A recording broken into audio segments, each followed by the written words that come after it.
thing that we know for sure is happening is that Sony is skipping E3, which is huge because now the stage is kind of Microsoft's. And of course, the other third-party studios that put on their own presentations, but those always have a different sort of fanfare around them, right? Can I be excused from E3? If I said bye, Felicia, is that throwing shade? I don't know. Really get the right. I don't know. Try it. Okay, Now, bye, Felicia. that is kind of throwing shade. Okay. Yeah. I was gonna How say. could you say something so bold? So We talked a little bit about this off air, Brandon and I, and what's your take? Because last year they had that disaster of a press conference, and then this year they're just like, yeah, we need to step back. So I wouldn't say that Sony's press conference was a disaster. Last year it was. It was just weird. Well, okay. So You don't like the Flute Man? for context, that was not good. For context, Destin was in the room. Oh, really? Destin was part of the unit that was And everyone shuffled. was mad. Yeah, I could see that being tough because he had to move through all those like sets essentially. it's insane to me that they sacrificed the viewers, the millions of viewers at home, for the experiential effect of you guys in In a barn. Yeah, in the presence, like in that area, like moving from tent to tent to tent. Yeah. And then people at home were watching. There were 15 minutes of commentary between. Please stand each- by. We were Sorry, we were confused. We missed a bunch of news. I Yeah. missed the Forsaken reveal and things like that, and like being the host of the Destiny show, that was kind of important to see. Yeah. So there were trailers for Call of Duty, and other journalists were there for other major outlets, and they're like, "What the hell? We're missing news right now. We're supposed to be here to cover news. What is this experiential thing they're doing?" But how was Flute Man? It was terrible. The whole thing was bad. Man. That was. It was Tried his best. it's not a. Good. He I'm played. sure Flute Man he was played- fine. I was too mad. Played flute very well. It Couldn't just see wasn't through a the great red. look. Yeah, I was Couldn't like, hear anything. yeah, It's I was like, muffled. why are we in this room? Why is there a guy playing a flute? I don't. What? No one can hear the flute Oh. Yeah. over the sound of you just seething rage in the back. Yeah, the audio wasn't great. All right, so this quote comes via Game Informer. This is from Sony. As the industry evolves, Sony Interactive Entertainment continues to look for inventive opportunities to engage the community. As a result, we have decided not to participate in E3 in 2019. Or PSX. So this year they didn't do PSX. That doesn't mean they won't do it next year. That's Yeah. fair. It is fair. And then Microsoft confirmed on Twitter that they can't wait to see us all at E3 2019. So that's good. What is Wait. Sony doing? They- I don't get. Oh, it. Microsoft said they can't wait. I Okay. just I was like, miss the goofs because it's just like it's fun to have those like little like E3 report cards of how everyone's conference went and all like the highlight gag reels. So like, here's the. Do we give Sony an F or do we just? there was a no show. No, yeah, aw. did not participate. No call, no show. No, they had a parents' note. They already told us they weren't going to be So here. they dropped out for the semester. Yeah. Okay. That's how So this works. this doesn't actually surprise me as much as it probably could have, considering looking at Sony's first party roster, which is really what they tout at E3. You've got Last of Us 2, Ghost of Tsushima, Days Gone, which will be out in spring, Fascinating. and then Dreams, which may still come out. I don't know. Maybe it'll be Bunch a of cross-platform stuff. PS5 game. Yeah.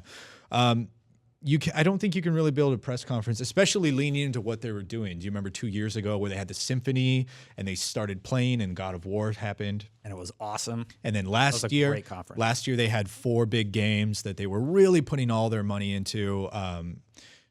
Didn't quite work out the way that they had intended. Microsoft rocked it last year. If Microsoft keeps up that cadence, it's going to be great. Microsoft conference felt like an old Sony conference. Yeah. Just because what Sony's thing was just punch out so many announcements. Yeah. Like announcement after announcement. Also, they have Yeah. a pre-show with plenty of announcements, and that was just their thing. Yeah. And so seeing them change from that, like I don't think it's bad for them to try something new, especially if they have fewer things at a show that are so far off and they can only show so much. But I am so glad to see Microsoft doing that as well, and I hope we get to see a little bit more of that next year as well. But there's a lot of room for them to try something creative too, because if Sony's not sharing the stage with them on this big presentation, then they can kind of maybe take more time to focus on some of their bigger offerings. Like I of course want to see more of Gears of War. Like Yeah. Or just I love to Gears. see like a check-in of just like, hey, here's all the studios we bought, and like they're working on some really cool stuff. And it's not gonna be out yet. Obviously, we just got them, but Yeah. here's the roadmap. I would be careful with that because I remember what EA did with their Star Wars thing, where it's like people using Illustrator tablets and like we're working on Star Wars right now, but that's not really fulfilling. So I would love like a Phil Spencer comes out and he's like, we've acquired 13 new studios, and here's 2 more that we just bought this morning. Oh yeah. And then Almost and then Southeast it's Korea. like, Sony Santa Monica. No. and then it's like clearly we now own The Last of Us 2. Clearly nothing is ready yet, but and then just like a sexy CGI trailer for the Initiative's game, which isn't going to happen because that is way far off. Yeah. Right. I think they'd shut off games from their other studios they acquired instead, because I'm Yeah. sure when they went about acquiring them, they probably already had things in development, or I'd like to think Yeah. that they've been Yeah. planning things. So I'm sure at least one or 2 of those studios has something ready to show for next year. Yeah. And if not, then they have, of course, like I said, Gears, and then hopefully Halo, because we got such a little tease. Like, we don't know anything about that yet. And I think they have a lot of room to let that breathe if it's going to be ready soon. Yeah. Wait, well, when did Gears 4 come out? It was last year? It's 2016. 2 years ago? Yeah, it's been a while because I did the IGN first for Gears 4, Okay. the first one. Well, Gears has been on a 3-year development cycle. So Yeah, I know. Great. Yeah. Gears is on a 3-year development cycle. So 5 comes out next year or the Yeah. following year. Yeah. I imagine Halo Infinite is. I think we're getting into like 2020 range now, and we want to stay in 2019. But I do think like we see Halo Infinite there be a pretty big presence. 2019 is going to be great. 2000 Will Sony be there in any capacity?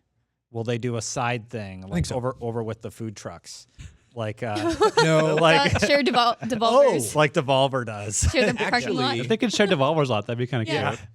that's Can we bump Because with they're you? not going to be at E3. that is an interesting take, Destin, Their because conference yes, because technically is an E3. EA does the same thing. They don't participate in E3.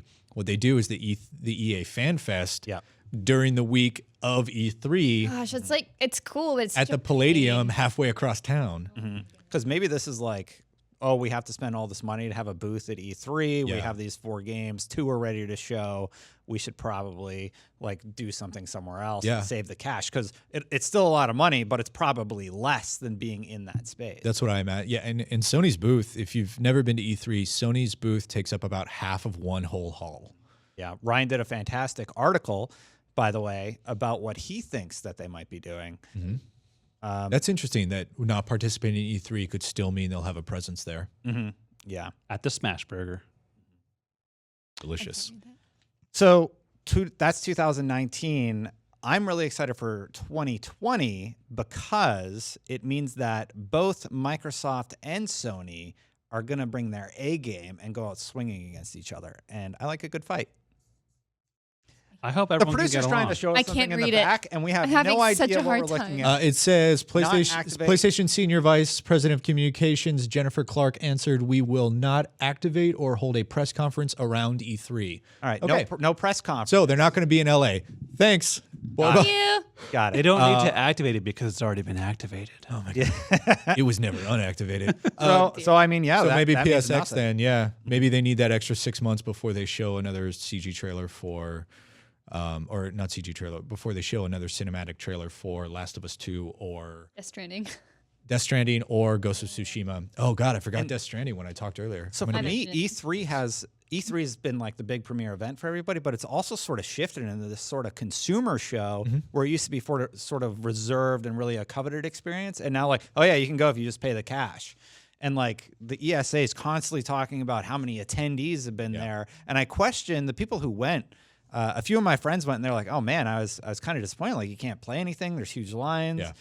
And Yeah, the that's Sony- great for the ESA. I wonder if that's great for the people going to the event and the brands that are choosing to. Like the Sony booth in particular, last year, like if you didn't check in at like 5 a.m, Yeah. everything was booked out for the whole day. Really? Yeah. And it was- Nintendo, the lines were huge too. Nintendo's the- usually better than the other Nintendo ones. but adapted All of them. because All they of them. realized that like, hey, instead of having like all these different things, let's just have these one main thing to and two. showcase. Yep. Whether it was Mario or whether it was Smash Brothers, and I was able even to just get in a walk-in line for Smash Brothers because they knew, okay, this is our big thing. We'll have our lines just for this. Have a bunch of stations, but with PlayStation, they have a lot of different things to go to, and all of those things are small experiences, and they all booked out really quickly. As the E3 event became more and more and more open to the public, I always had a concern that it would detract from the experience that is E3. And I'm wondering if we're starting to see the sort of effects of that with EA doing a side thing and Sony doing PSX and Microsoft doing FanFest. I'm excited by it because it means we're going to get a regular beat of news and interesting things happening throughout the year, and it's not all going to be at E3. Rather than 50% of our coverage comes out of E3. Exactly. So it's good in that respect, I think. Yeah, I think spreading it out throughout the year is much it's much better for fans, not just press, not just us. Like, you know, we will find stuff to do to cover. That's not There's the always concern. something at E3. Yeah. Well, no, throughout the year is what I'm saying. And through, oh gosh, there's Yeah. always something throughout the year. So It like, was nuts this year. but it's much better for fans to like get those awesome announcements at E3 and then get a little update at XO, and then, you know, something comes around at GDC or PAX.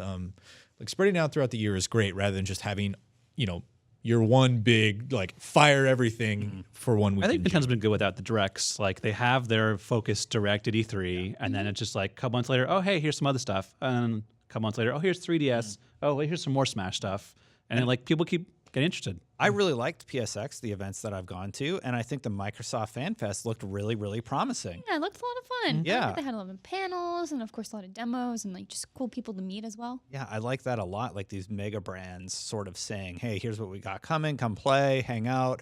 We're gonna have like a little cool hour-long press conference or two." It was 2 hours, right, for Microsoft? Yeah, it was 2 hours. Yeah, I like that a lot, actually. Ryan did provide a good note that for E3 next year, Yeah. third parties will probably mostly be on Microsoft stage. Unless Sony does anything before E3. They're all just gonna, their time to shine is gonna be that stage. That's true. That'll be That's interesting. a really good point. My thoughts were Sony and Microsoft have always been on different days, right? Microsoft was Monday, I want to say, or maybe Sunday. You And think Bethesda will take that spot?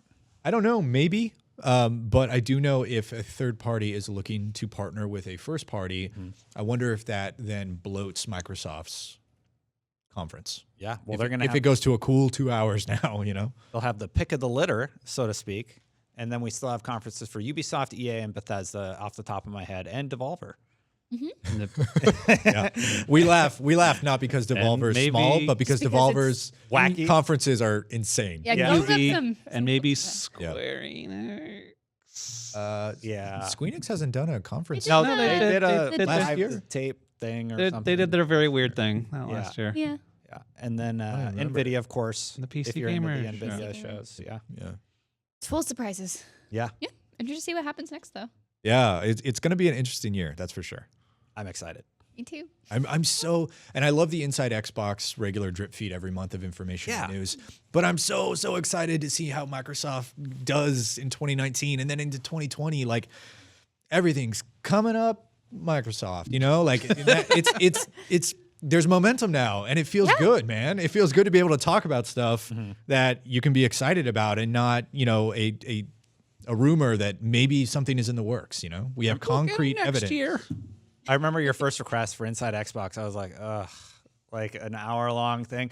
And then it got better and better. I'm like, all right, I kind of like it now. Like, Yeah. I get what they were going for, and it's They starting are to work. They are improving. That show is finally coming into its own, and Yeah. and there are legitimate news nuggets in that in Inside Xbox now. So It's cool to see Rukari on there because I met him when Killer Instinct launched. Yeah. And he's like, what help do you need? Like, what do you want to capture? We he got was the new he was a character." community manager at, Yeah. at Double Helix. Yeah. He's a really nice guy. yeah.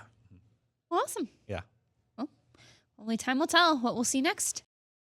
If you like that clip, be sure to check out our full episodes of Unlocked at unlocked.ign.com on Tuesdays at 3 p.m. We hit that 24 hours before we hit anywhere else. So if you're waiting, you can check us out on Wednesday at 3 p.m. everywhere else.